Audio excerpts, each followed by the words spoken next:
FICCI flow Lucknow chapter की 9th chairperson Swati Verma द्वारा textile और हैंडलूम बेस्ड अनंतम एग्जीबिशन का लखनऊ के हयात होटल में आयोजन किया गया। इस एग्जीबिशन में टॉक शो ऑर्गेनाइज करवाया गया, जिसमें गेस्ट के रूप में निफ्ट की x dean Asha Bakshi, solar चरखा क्लस्टर के सीईओ अभिषेक पाठक, सोच फाउंडेशन की सीईओ जय ककानी और राइटर फाल्गुनी पटेल ने शिरकत की।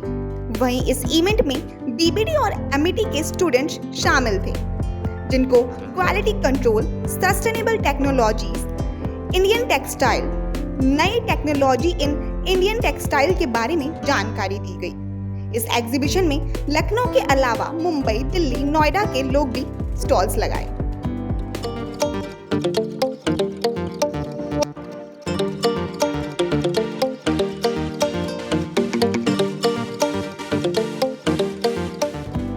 नमस्कार, मैं हूं हर्षित आपकी अदीरा से।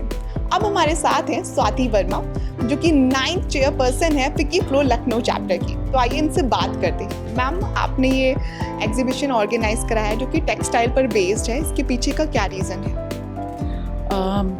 हम लोग का ऑर्गेनाइजेशन है वो फ्लो कहते हैं उसको, which is FICCI ladies organization. और हमारा लॉजिक ही यही होता है टू गिव अ प्लेटफॉर्म कि औरतों को एक आगे बढ़ने का, जितने एंटरप्रेन्योर्स हैं उनको अपना सामान दिखाने का, अपनी कला दिखाने का मौका मिले, उनको कैसे हम बढ़ावा दे सकते हैं। अलग अलग वर्टिकल्स में हम लोग उस तरफ काम करते हैं। और जो एग्जीबिशन का आइडिया है वो ये है कि धीरे धीरे हम देख रहे हैं जो भारत के हैंडीक्राफ्ट्स हैं, जो भारत की बुनाई की कला है, वो कहीं लुप्त होती चली जा रही है। और वो भी हाथ की बुनाई की कला, पाल लूम्स अब आ गए हैं मार्केट में, और सारा मैकेनिकल वोवन सामान मिलने लगा है, या सिंथेटिक सामान या इम्पोर्टेड। सो हमारा ये था कि एक टेक्सटाइल एक ऐसा सेक्टर है जिसमें यहाँ पे one of the most important cottage industry sectors है, जहाँ पे हर शहर में, हर प्रदेश में आप देखेंगे अपने तरह की एक इंडस्ट्री चल रही होती है। एंड उस इंडस्ट्री को अलाइव रखना, उस इंडस्ट्री को प्रोत्साहन देना हमारा ध्येय है। तो उसी वजह से हम लोगों ने ये एग्जीबिशन करा है। बट मैं ये भी बोलना चाहूँगी, ये खाली एग्जीबिशन नहीं है, ये 2 दिन का कॉन्क्लेव है, जहाँ पे panel discussions, talk shows, releasing of films, fashion show, सब कुछ एक साथ हो रहा है 2 दिन तक। बिल्कुल बैक टू बैक स्केड्यूल है हमारा। और हम ये कोशिश कर रहे हैं कि हर तरह से हम मौका दे सकें अपने वीवर्स को, अपने डिज़ाइनर्स को, जो लोकल हैंडीक्राफ्ट्स के साथ काम करते हैं, लोकल बुनाई के प्रोडक्ट्स के साथ काम करते हैं, उनको एक प्लेटफॉर्म मिल सके।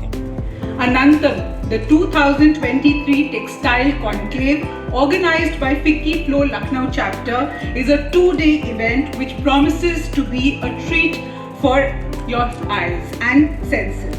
नमस्कार, अब हमारे साथ है जय ककानी जी, जो कि सोच फाउंडेशन की सीईओ है। तो आइए अब हम इनसे बात करते हैं। मैम, सोच फाउंडेशन महिलाओं को आगे बढ़ने में कैसे मदद कर रहा है? महिलाओं को बहुत कम एवेन्यूज़ है, स्पेशली गांव में। बाहर घर से बाहर नहीं निकल सकते हैं। गांव में ख़ास तौर के पब्लिक ट्रांसपोर्ट नहीं है, कोई वोकेशन नहीं है, और बैंकिंग फैसिलिटीज़ और ये भी नहीं होती है। तो उनको कुछ खुद से उद्योग भी करना है, तो बहुत मुश्किल होता है। रॉ मटेरियल कैसे प्रोक्योर करने का, इक्विपमेंट कैसे प्रोक्योर कर सकते हैं, ट्रेनिंग भी नहीं होती है, स्किल्स भी नहीं होती है। आज के ज़माने के लिए कुछ मार्केट्स के लिए कुछ नया बनाना होता। तो सोच फाउंडेशन पहले तो मेन कोर तो उनका स्किल ट्रेनिंग पे है फोकस, और उसके बाद मार्केट लिंकेजेस करने में मदद करती है। Ma'am, sustainable technology textile technology के साथ कोरिलेट कैसे कर सकती है? जो हैंडलूम है वो बहुत सस्टेनेबल इकोसिस्टम है। टेक्सटाइल इंडस्ट्री है वो सबसे पोल्यूटिंग इंडस्ट्री है। तो ये 2 बहुत अलग चीज़ है। टेक्सटाइल इंडस्ट्री आज दुनिया में सबसे पोल्यूटिंग इंडस्ट्री है, बहुत अनसस्टेनेबल गिनी जाती है।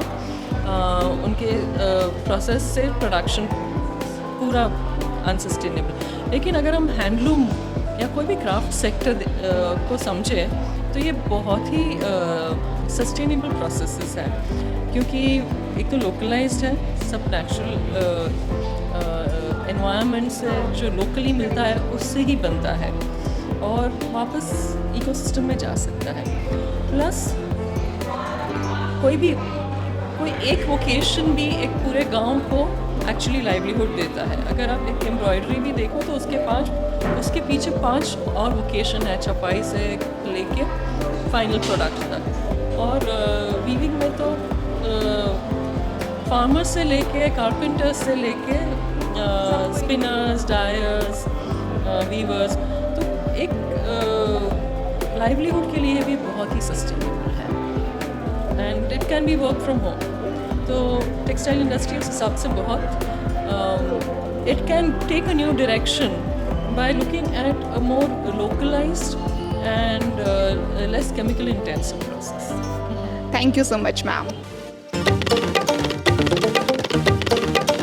तो अब हमारे बीच है फाउंडिंग फैकल्टी ऑफ निफ्ट और we can say ex dean Asha Bakshi.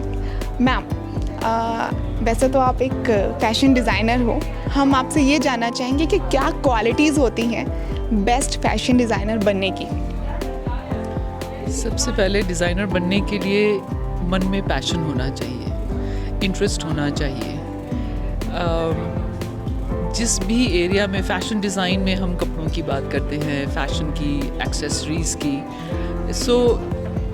ये बहुत इम्पॉर्टेंट है कि एक कारीगर की तरह, एक दर्जी की तरह कपड़े के बारे में पता होना चाहिए, क्योंकि you can only become a good designer when you know your product, and knowing the product helps you to design better. And number 2, you have to be very aware of the current trends, in the market, in the society, in the community. What are the trends? Because that helps you to then design something which is fashionable, which people are looking for. And the third thing is you should know your customer, because everything does not suit everybody. कोई भी आप एक चीज़ सबके लिए नहीं बन सकती है। जो आपके कस्टमर हैं, जहाँ आप हैं, वहाँ पर आप अगर उनके हिसाब से डिज़ाइन करेंगे तो फिर you will be more successful. अब यहाँ बैठ कर के अगर आप कहीं और के लिए डिज़ाइन कर रहे हैं, जहाँ का आपको वातावरण नहीं मालूम, जहाँ का लाइफस्टाइल नहीं पता, जहाँ के लोगों के बारे में उनकी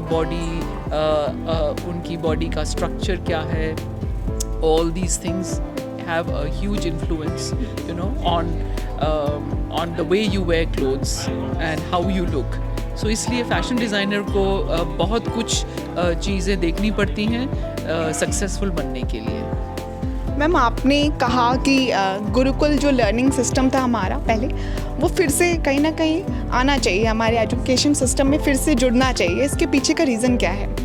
मैंने कहा कि Gurukul type style of education हमारे should inspire us now.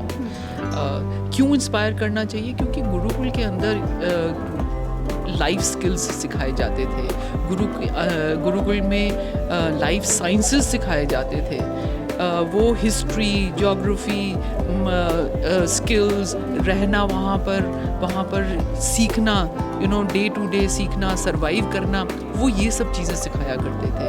I think आजकल अब ये बहुत इम्पॉर्टेंट हो गया है, क्योंकि लोग इतने कंफर्टेबल हो गए हैं, लोग घर में बैठ कर के कंप्यूटर्स के पे ज़्यादा से ज़्यादा टाइम स्पेंड करते हैं, तो कहीं ना कहीं उनका जो एक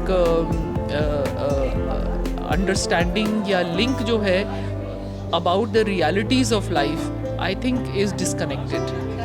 And for us it is very important to learn the basics first.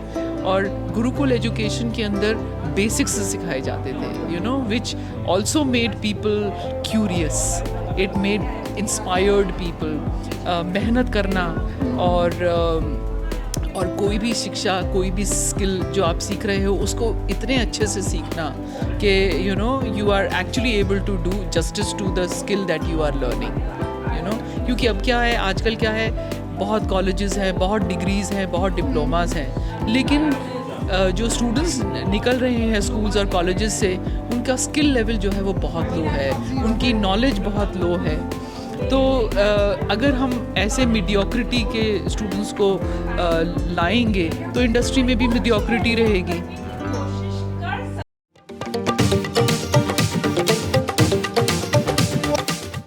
नमस्कार नमस्कार, मैं हर्षित आपकी अधीरा से। अब हमारे साथ हैं अभिषेक पाठक जी, जो कि टेक्सटाइल डिज़ाइनर है। तो आइए हम इनसे बात करते हैं। सर, सोलर चरखा क्लस्टर क्या है? सोलर चरखा क्लस्टर एक डिसेंट्रलाइज्ड टेक्सटाइल वैल्यू चेन बनाने का प्रयास है, जिसमें हम ये चाहते हैं कि जो टेक्सटाइल इंडस्ट्री है that is second largest polluter in the world after oil and gas, तो वो पॉल्यूशन भी कम हो। दूसरा, for rural women livelihood opportunities मिल सकें, उनको अल्ट्रा हाइपर लोकल लेवल पे कुछ कमाने का ज़रिया मिले। एंड थर्ड, जो खादी का स्ट्रक्चर है उसको थोड़ा टेक्निकल इंटरवेंशन से मॉडर्नाइज किया जाए। सर, आपने अपनी एक स्टेटमेंट में कहा है कि जितने भी खादी हैं वो हैंडलूम्स हो सकते हैं, बट सारे हैंडलूम्स खादी में नहीं आते हैं। सर, इसको थोड़ा आप एलेबोरेट करोगे? ये एक्चुअली कॉन्स्टिट्यूशनल डेफिनेशन है खादी की, संविधान में लिखा है कि जो खादी है वो एक ऐसा कपड़ा है जिसका धागा भी हाथ से बनता है। तो हाथ से कटा हुआ, हाथ से बुना हुआ, इसको खादी बोलते हैं, खादी डिफाइन किया गया है। और जो हैंडलूम है, handloom is manually operated looms जिस पे कपड़े बनते हैं, तो उसके धागे का भी हाथ से बनना ज़रूरी नहीं है। तो जो हैंडलूम्स होते हैं उनके धागे मिलों में बनते हैं। तो इसीलिए मैंने कहा कि सारे खादी तो हैंडलूम हैं, क्योंकि वो हाथ से बुनने के लिए हैंडलूम तो चाहिए, लेकिन सारे हैंडलूम खादी नहीं है, क्योंकि उनके यार्न जो है वो मिलों में बन रहे हैं। जैसे हम बनारसी अगर क्लस्टर की बात करें, जिसको बहुत सेलिब्रेट किया जा रहा है थ्रू दिस एग्जीबिशन ऑल्सो, तो आपको जान के ये ताजुब होगा कि मोर देन 90% ऑफ यार्न जो बनारस में यूज़ हो रहा है to weave these beautiful saris are coming from China. तो जैसा मैंने कहा कि अगर 5% विलेज भी इंडिया के सोलर चरखा क्लस्टर हो जाए तो इंडिया की मोर देन 50% कॉटन कंजम्पशन की नीड को पूरा किया जा सकता है without using any electricity resource. Sir, sustainable development कैसे टेक्सटाइल इंडस्ट्री के साथ कोलैबोरेट कर सकती है? सस्टेनेबिलिटी के बहुत सारे चरण हैं। तो पहला शुरू होता है प्रोसेस शुड बी सस्टेनेबल, कि process should not use anything which is causing pollution. The process should not use anything which is exploiting something. Process should be production friendly in a sense कि वो sustain करे खुद से। दूसरी चीज़ है जो product बन के आ रहा है। अगर मान लीजिए आप डिसेंट्रलाइज लेवल पे कुछ बना भी रहे हैं और वो पॉलिस्टर है, प्लास्टिक है, तो अल्टीमेटली वो 2000 साल तक कहीं जाने वाला नहीं है। तो जो प्रोडक्ट बना वो सस्टेनेबल नहीं है। भले ही आप जब पहन रहे हैं तो आपको लग रहा है सस्टेनेबल है, फट नहीं रहा है, जल्दी से धुल जा रहा है, यूज़र फ्रेंडली तो है, इन्वायरमेंट फ्रेंडली नहीं है। इसी तरह कॉटन है, तो कॉटन के यूज़ में कि फार्मिंग में पेस्टिसाइड्स इतने यूज़ हो रहे हैं, डाइंग में जो कलर्स यूज़ हो रहे हैं, यही सब मिला के हमें सेकेंड लार्जेस्ट पॉल्यूटर बनाता है। तो इस वजह से जिम्मेदारी थोड़ी बढ़ जाती है कि हम हर स्टेप पे अपने सारे डिसीजंस को सस्टेनेबिलिटी के बेसिस पे जज करते हुए आगे बढ़ें। Thank you so much.